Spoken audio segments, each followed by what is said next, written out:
manifestação familiar, né, íntima, a morte do marido, mas também ela elevou um degrauzinho para tratar do espólio, do legado do prefeito Firmino, que ela assumiu, né? Pegou a bandeira ontem e tal. E, inclusive, logo depois a gente já teve algumas repercussões, não é? Sávia, Ananias, repercussões da fala ao vivo da deputada Lucia aqui. 24 horas depois, Sávia, na Câmara, o assunto ganhou mais volume.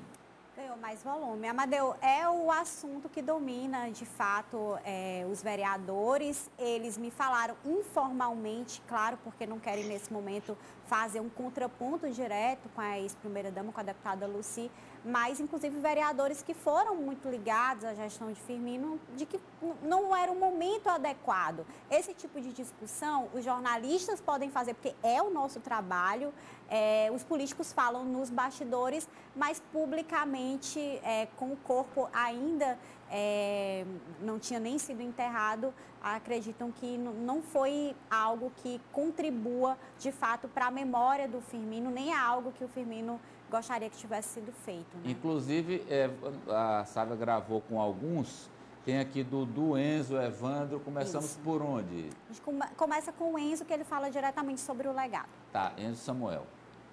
Eu preferia 1000 vezes ter o prefeito Firmino Filho aqui do meu lado, saber que eu tinha um líder para poder consultar, do que estar discutindo quem pode assumir esse legado. Então, eu acho que isso não é o momento e nem cabível, né? Então, a nossa intenção de cada um que gostava e que amava o prefeito Firmino Filho era que pudesse ter ele ainda aqui do nosso lado.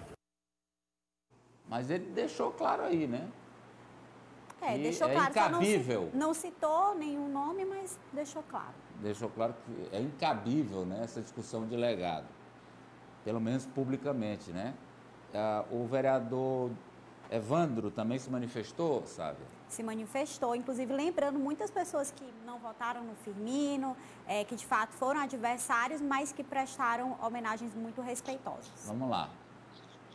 O símbolo do Firmino era o trabalho, então ele que sempre foi aquele prefeito atuante, aquele prefeito presente, preocupado com a cidade de Teresina, preocupado principalmente com a população de Teresina. Basta ver no ano passado a força que ele teve para conduzir essa pandemia que nós ainda estamos vivendo, mas abrindo mão de certas coisas para salvar vidas. A gente viu ontem a quantidade de pessoas que admiravam o Firmino, que admiravam a sua história de vida, o seu trabalho, enfim, a paixão, o amor que ele tinha pela cidade de Teresina.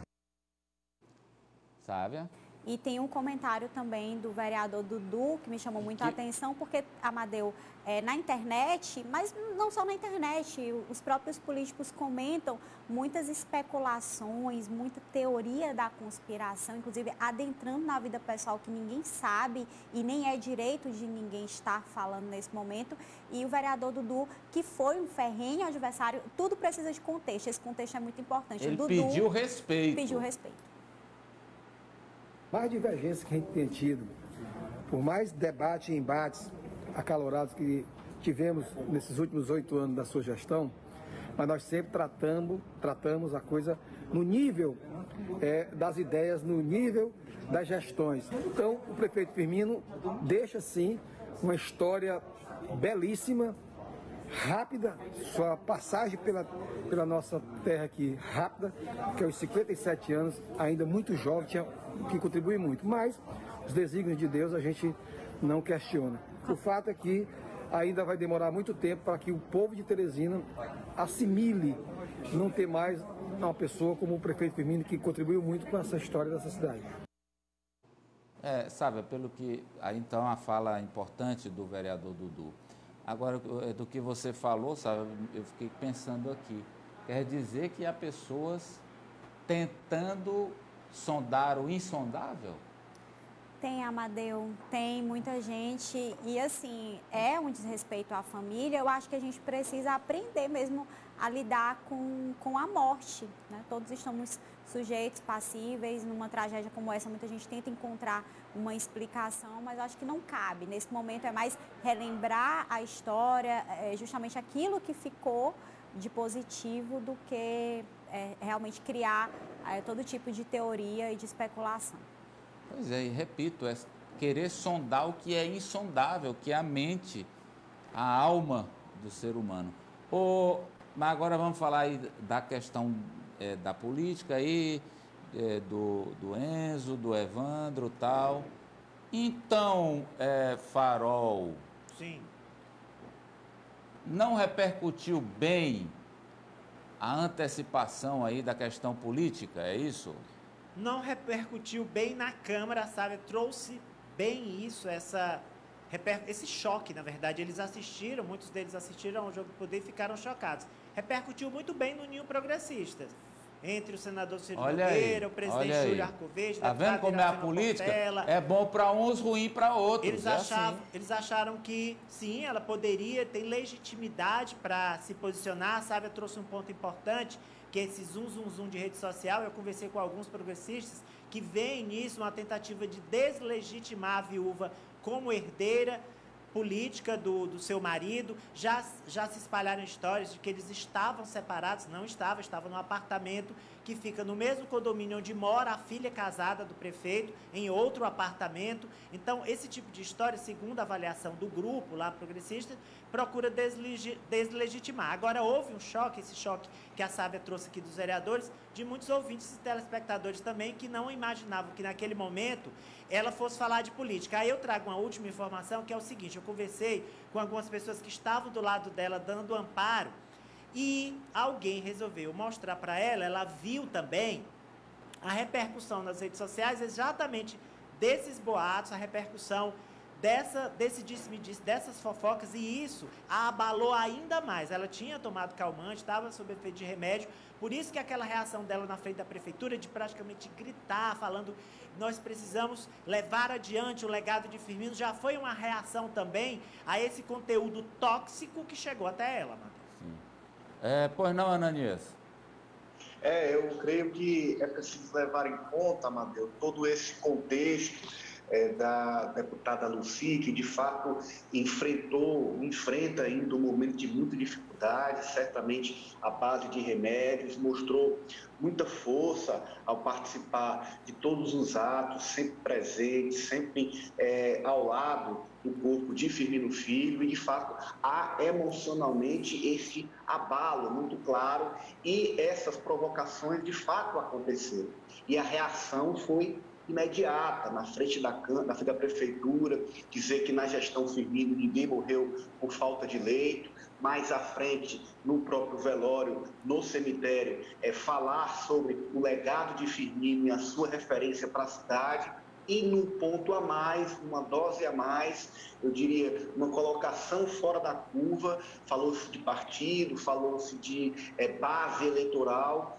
Acredito que, de fato, isso foi o que chocou, porque não era o momento, o momento era, de fato, de destacar a pessoa, a figura de Firmino Filho, que a própria deputada fosse amparada, que seus familiares também fossem amparados. Não há vácuo na política. Certamente este grupo do prefeito Firmino Filho, este legado do prefeito, será reivindicado pela própria Lucy. E dentro do seu trabalho, não só em discursos, mas também em ações. E isso, o seu partido está todo correto em apoiá-la. Mas, de fato, haverá críticas, haverá outros grupos também buscando esse espaço político.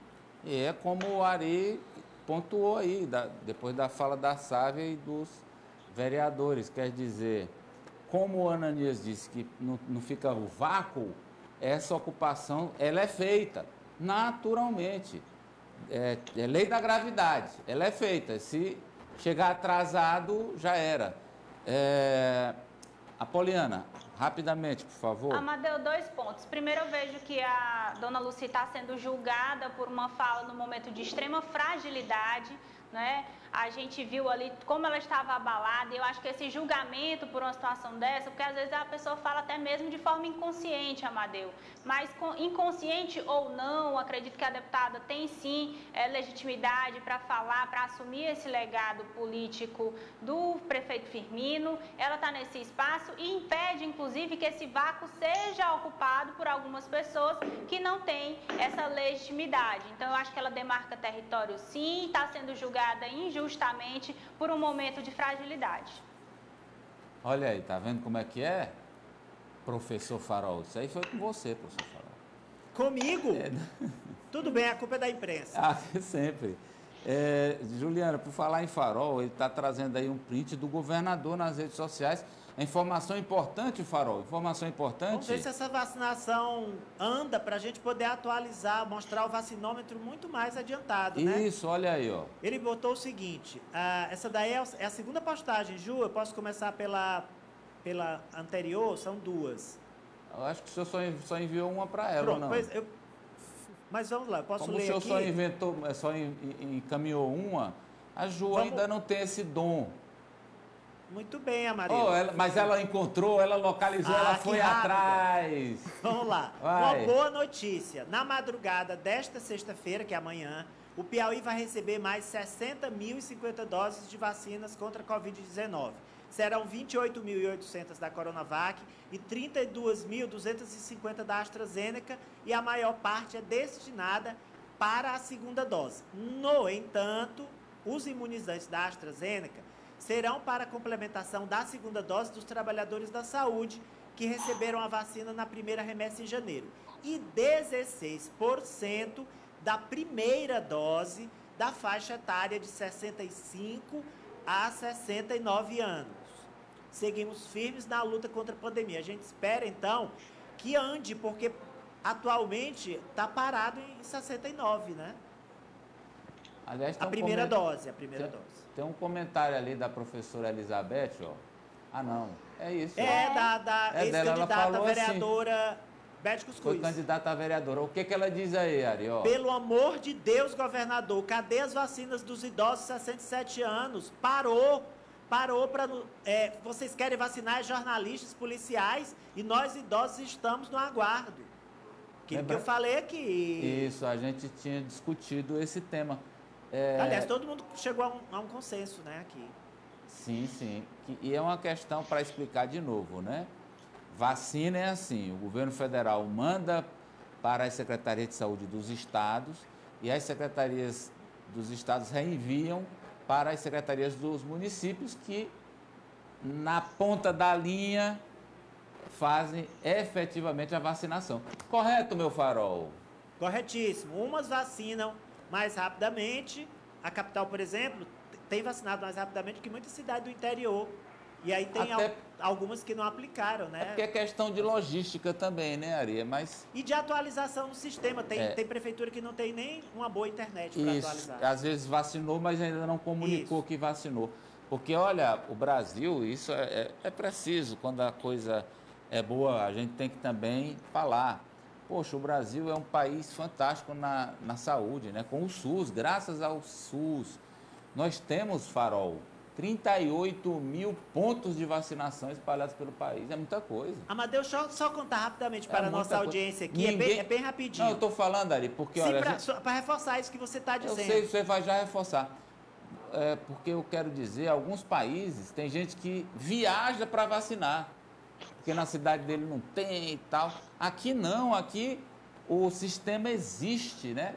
E funciona com celeridade. E é eficiente. Vacinamos 89 milhões de pessoas em 3 meses do H1N1. Sim, vai, Farol. Lá na Alemanha, eu estava pesquisando, para uma pessoa receber a vacina, só médico aplica, e antes ele tem que fazer uma explanação sobre os benefícios e riscos da vacina, e a vacinação de cada pessoa demora, em média,